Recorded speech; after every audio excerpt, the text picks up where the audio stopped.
Okay, so for this last video, we're going to show you an example of stippling. And hopefully this video will work out. My tablet pen is truly dying. It is definitely becoming less responsive. Let's see if we can last here. So we will do an example of stippling. Stippling, just like cross-hatching, can be used to show texture or shading. We're going to focus on shading here. And this is what stippling is. It is not really fancy, although it can take a long time. And it can really improve the look of your shading or texture. So it's just dots. And notice there that I wasn't rushing. So this is what stippling can look like if you rush. So this is, again, there can be a purpose for this. This can show kind of a messy texture. But for shading, I highly discourage doing that for shading because it will just confuse the eye of the viewer. So that's all stippling is. Let's show you an example of stippling with another basic 3D form here. So let's make a pyramid, and for this pyramid, let's actually put it along sort of a similar direction of the light here, just so that the shadow makes sense in the scene with all the other forms. And looks something like this. So here's my pyramid, and here is my stippling. Maybe I'll just focus on the actual cast shadow because, again, well, after I just do this example on the cast shadow, I feel like you'll get it. You'll understand the visual effect that stippling can have. And also, I have a little bit of anxiety about this tablet pen. I do think it will eventually die on me, so the clock is ticking on this little piece of technology. And again, I'm trying my best not to rush, despite the impending doom of this tablet pen, right? I'm trying my best to breathe through this and stay calm. This is hopefully a relaxing activity for you to do this kind of really meticulous, detailed work.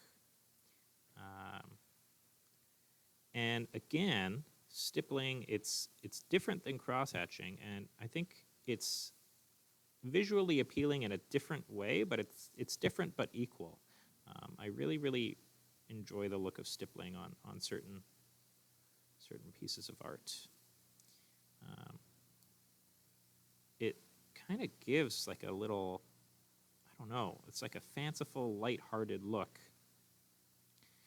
And in some cases, with talented artists, it can really add just a shocking realism, especially if you use stippling for texture on something like maybe a peach, like a hairy fruit or something like that. Let's harden up these lines a little bit. So that's,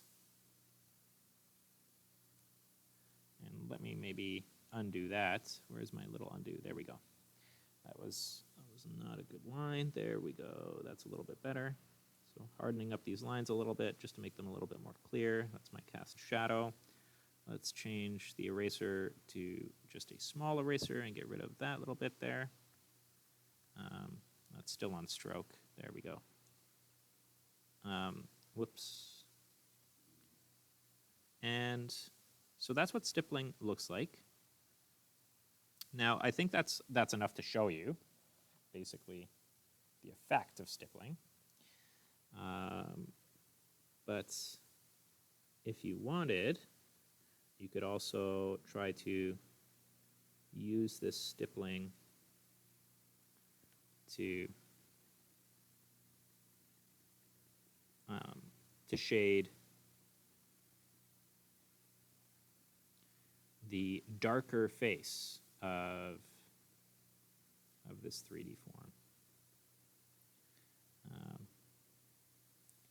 Stippling is also really good to do on curved surfaces that might be more difficult to use hatching with. So if you're not as confident with your hatching skills, you can use stippling on curved surfaces if the curvy hatching is not really something you feel super confident with.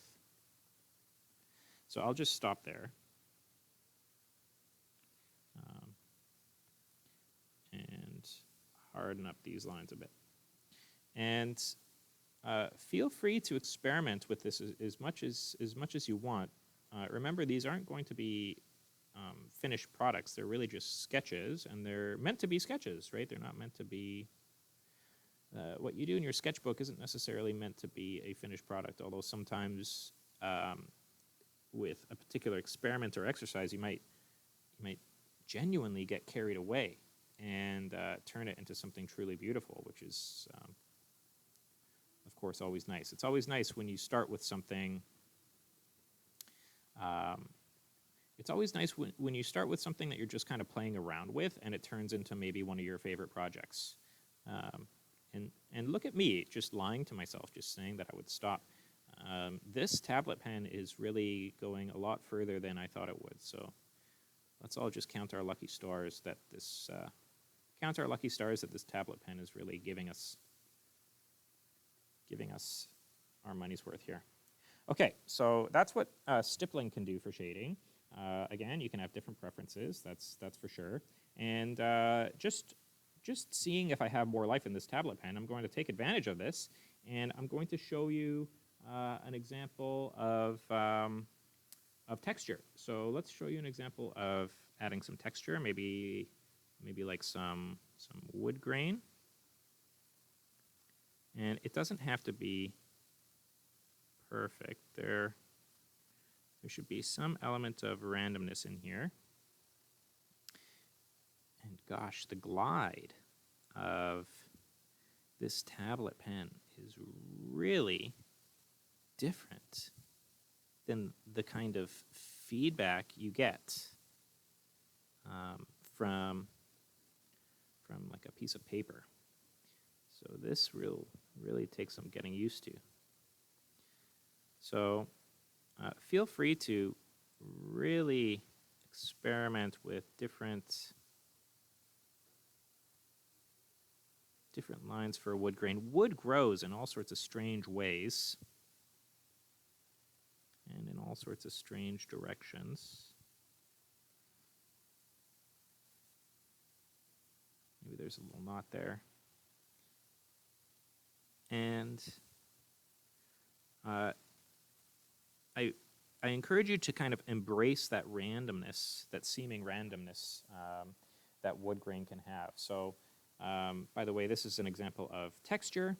This is a wood grain texture. You can play around with different wood grain textures. You can even try to, show maybe there's a crack in the wood along the corner or something. You can really play around with different textures and different shadings. But really, what I want you to mainly take away from here is stippling as a shading technique and hatching and cross-hatching as a shading technique. So play around with those in your sketchbook.